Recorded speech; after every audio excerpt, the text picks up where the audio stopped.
नमस्कार सगळ्यांना, स्वागत आहे माझ्या एका छोट्याशा मिनी ब्लॉगमध्ये. भाजीला काय नव्हतं म्हणून म्हणलं चला आता घरामध्ये फरसाण होतं, फरसाणचीच भाजी करून घ्यावी आणि ते तुमच्यासोबत पण शेअर करावं म्हणलं. फरसाणची भाजी आणि लागताना पण खूप छान लागते बरं का टेस्टला. तुम्ही पण एकदा नक्की ट्राय करा. कांदा आहे ना तो बारीक चिरून घ्यायचा चांगला, नंतर तेल वगैरे गरम करायला ठेवायचं.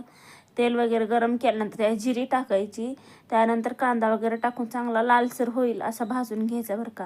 आणि मला एका दादाची कमेंट आली होती बरं का, दीदी तुम्ही ह्याला हे लावा, क्लिप नसते का सिलेंडरच्या पाईपला. मला वाटलं माझ्या आहेच काय की नाही, त्याला पण मी लावून घेणार आहे क्लिप वगैरे.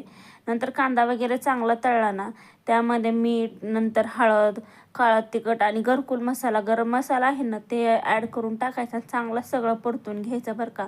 सगळ्या तेलामध्ये व्यवस्थित फ्राय झाला ना, त्यानंतर त्याच्यामध्ये फरसाण वगैरे टाकून थोडा वेळ थांबायचं. नंतर गरम पाणी करायचं आणि ते टाकून घ्यायचं. दिसायला फक्त पातळ दिसते, नंतर शिजली ना, नंतर चांगली उकळी फुटली ना, त्याला आपोआप घट्टपणा येतो.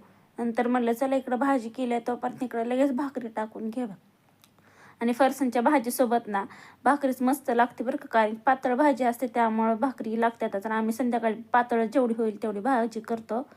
मग नंतर भाकरी वगैरे एकीकडं टाकून घेतल्या आणि भाकरी फुगली नाहीत का आपल्याला पण भारी वाटतं ना मनाला पण, की बाबा चला आपली आज भाकर फुगली. माझं पण होतं बरं का, एखादी फुगते एखादी नाही, तसं सहजासहजी चांगलं फुगतात सगळ्यात, पण एखाद्या वेळेस होऊन जातं तसं. तुमचं पण तसंच होतं का नक्की मला कमेंटमध्ये सांगा. आणि हे आमचं नंतर भाकर वगैरे फुगल्यानंतर आम्ही घेतले जेवायला.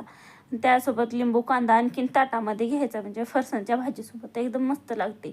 आणि थोडक्यात आपलं मिसळपाव अशीच थोडक्यात राहते, फक्त त्यासोबत पाव वगैरे खातात. चला भेटूया अशाच ब्लॉगमध्ये. आवडलं असेल तर लाईक शेअर सबस्क्राईब करा. बाय.